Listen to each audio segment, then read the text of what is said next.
Tu constateras que pour moins de 200 €, tu as un véhicule radiocommandé. Salut!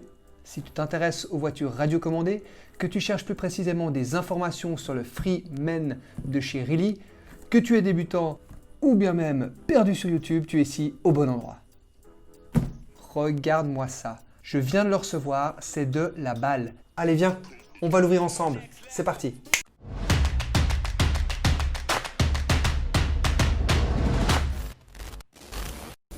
Salut, moi c'est Cédric. Je te propose de découvrir les voitures radiocommandées, ou plutôt RC, en partant de zéro. L'objectif, c'est de découvrir tout ce qui se cache dans un véhicule RC, d'apprendre à le piloter et de le faire évoluer.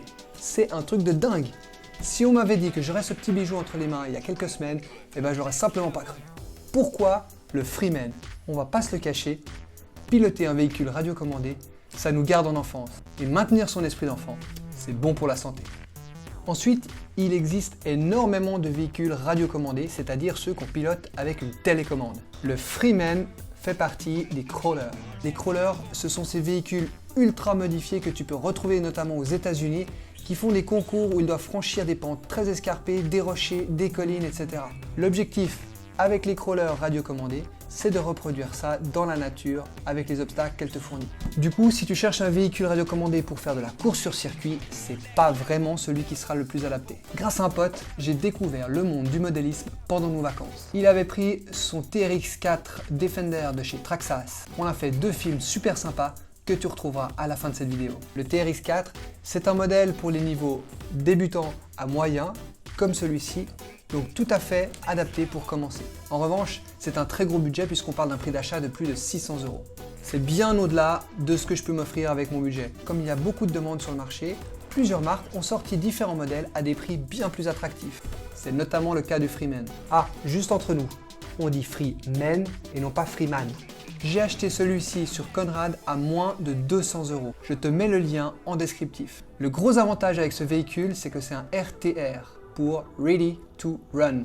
En français, prêt à rouler. Ça signifie que quand tu le reçois, tu n'as que la batterie du véhicule à charger et c'est prêt à rouler. Contrairement au ARTR, Almost Ready to Run, pour presque prêt à rouler, où là en général il manque un composant. Ça peut aller des piles de la batterie à quelque chose de plus important. Et oui, Really te fournit même les piles de la télécommande.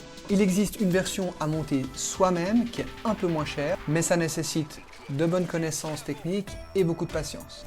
En revanche, ça te permet de connaître les moindres détails de ton véhicule. C'est très utile pour les réparations. Ce modèle est un 1/10, c'est-à-dire qu'il est 10 fois plus petit que le modèle original. Le Freeman est inspiré du Jeep Grand Cherokee, mais comme Really n'a pas de contrat avec Jeep, ils ont dû trouver un autre nom.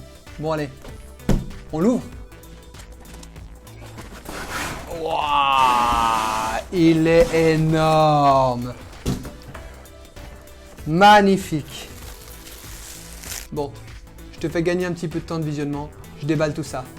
Voilà, tout est déballé. Tu peux voir que les autocollants sont déjà collés sur le véhicule. C'est plutôt très bien réalisé. Il y a même quelques autocollants arabes si tu veux les remplacer ou faire des modifications. Avant d'ouvrir la carrosserie, je te propose de jeter un œil à la télécommande. Il s'agit de la GT2 Evo. C'est une radiocommande dite pistolet à cause de sa forme. Elle pèse 335 grammes sans les piles et a 3 canaux. C'est-à-dire qu'elle peut gérer 3 fonctions en parallèle. Par exemple, la conduite du véhicule, gestion du moteur et de la direction, et la gestion des phares, puisque ce véhicule est équipé de petites LED blanches à l'avant et rouges à l'arrière. Cette télécommande suffit largement pour commencer. Mais si tu veux le nouveau modèle, c'est la GT6 qui elle a 6 canaux. Elle coûte environ 60 €. Tu trouveras le lien dans le descriptif. Comme je te l'ai évoqué, c'est livré avec des piles dites normales, des 1,5 volts, très important. Ne mets que des 1,5 volts et non pas des batteries rechargeables, puisque quand tu mets les 4, tu as un total de 6 volts, tandis que si tu mets des batteries rechargeables à 1,2 volts, le total sera de 4,8 volts, qui fait que ton émetteur, c'est-à-dire la télécommande, sera sous-alimenté. Allez, on enlève la carrosserie.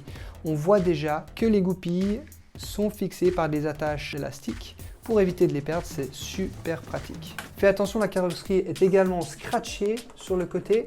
Là, j'ai déjà défait les scratchs pour éviter trop de bruit. Sur cette carrosserie, tu as encore quelques accessoires de décoration, un bidon d'essence et des outils. D'emblée, on constate que tout l'électronique est placé vraiment à l'avant du véhicule pour mettre un maximum de poids pour garder l'équilibre quand tu vas franchir des obstacles. Alors, comment ça marche un véhicule radiocommandé? Eh bien, la télécommande est l'émetteur, c'est-à-dire qu'elle va envoyer des informations, des ordres de pilotage au récepteur. Le récepteur, c'est ce petit boîtier ici. Le récepteur va donner les informations au variateur ou régulateur électronique que tu trouves de l'autre côté ici. Le régulateur va transmettre les informations au cerveau, et oui, ça s'appelle un cerveau mais avec un S, S-E-R-V-O, qui lui s'occupe d'actionner la direction, et il va également donner des informations au moteur pour gérer la marche avant, la marche arrière et évidemment la vitesse. Le régulateur, c'est également lui qui s'occupe de réguler l'électricité pour la transmettre aux beaux endroits, c'est-à-dire le cerveau, le moteur, mais également tout ce qui est les phares, les lumières et les différents accessoires que tu pourras installer sur ton véhicule. Le variateur gère du 6 ampères et ça c'est pratique pour installer d'autres lumières ou accessoires parce qu'en général il faut être très attentif à l'ampérage des accessoires que tu installes et surtout s'assurer que le variateur est capable de les gérer. Au niveau des spécificités, le châssis est en aluminium, donc ça c'est top pour la solidité. Les essieux sont entièrement bloqués, c'est-à-dire qu'on a du 4x4 en permanence. C'est une petite différence avec le TRX4 où on peut débloquer les essieux, mais honnêtement, pour le niveau de débutant, pour commencer, il n'y a pas de réel besoin de débloquer le 4x4. Les pneus sont extra souples, avec une mousse à l'intérieur et anti-dérapage. En fonction du terrain dans lequel tu vas évoluer, tu pourras facilement les changer par la suite. Petit souci du détail, on a même des caches en plastique pour les écrous des roues. Fais juste attention à pas les perdre, mais ça peut facilement se retrouver. L'arbre de transmission est en métal, donc solide. Les amortisseurs sont hydrauliques à double ressort. On en a 4, 2 à l'avant et 2 à l'arrière, logique. Les pare-chocs, eux, sont en plastique, donc ça c'est un petit peu fragile. C'est aussi quelque chose que tu peux changer. Tu peux les régler en longueur des deux côtés en fonction de la carrosserie, si tu veux changer ta carrosserie. Pour ma part, j'ai commandé des pare-chocs avant et arrière en aluminium. Le moteur, c'est un moteur turbo 550, c'est-à-dire quasi équivalent de celui du TRX4.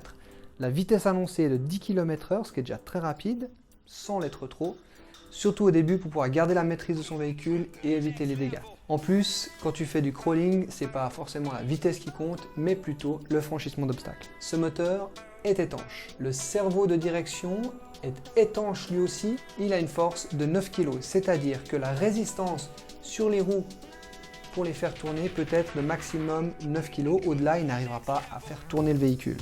Mais c'est déjà très bien. Tu peux changer ça par la suite, mais c'est de la musique d'avenir et pas besoin de ça pour le niveau de débutant à moyen. Le régulateur est totalement étanche lui aussi, c'est un 40 ampères, c'est largement suffisant. Tu pourras le changer par la suite par un 80 ampères si tu le souhaites pour avoir un petit peu plus de finesse dans la gestion de l'accélération. Le système de fiches de la batterie qui se trouve là, c'est du Tamiya. En fonction des batteries ou des accessoires que tu voudras mettre plus tard, il se peut que tu sois amené à changer ces fiches, mais là, de nouveau, pas besoin pour l'instant. L'interrupteur marche-arrêt qui se trouve là est étanche lui aussi, tout comme le boîtier du récepteur qu'on a vu tout à l'heure. Très important quand tu vas allumer ton véhicule, d'abord tu allumes l'émetteur, c'est-à-dire la télécommande, et seulement ensuite le récepteur par le biais de l'interrupteur.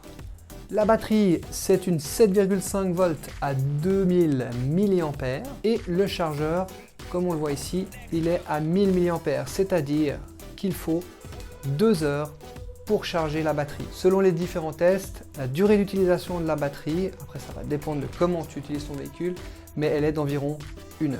Dans les évolutions, tu pourras utiliser différentes batteries afin de jouer soit sur la puissance du moteur si tu veux gagner en vitesse ou bien en durée de pilotage. Comme tu vois, tout le système électronique est étanche, ce qui veut dire que le véhicule peut facilement rouler dans une flaque d'eau profonde ou même un petit ruisseau sans endommager les circuits. Pour brancher la batterie, rien de plus simple, tu connectes les deux prises de la batterie et du régulateur comme ceci.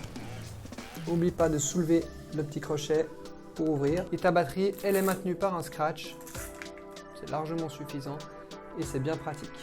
Finalement, tu as quelques pièces de rechange qui te sont fournies, également 2 CD pour le mode d'emploi, de la télécommande et du chargeur. Sur Conrad, j'ai rapidement trouvé le mode d'emploi que j'ai imprimé afin de l'avoir à disposition. Et puis bien évidemment, le mode d'emploi qui te permet d'avoir les informations de base pour piloter ton magnifique Really Freeman. Voilà, on a fait le tour.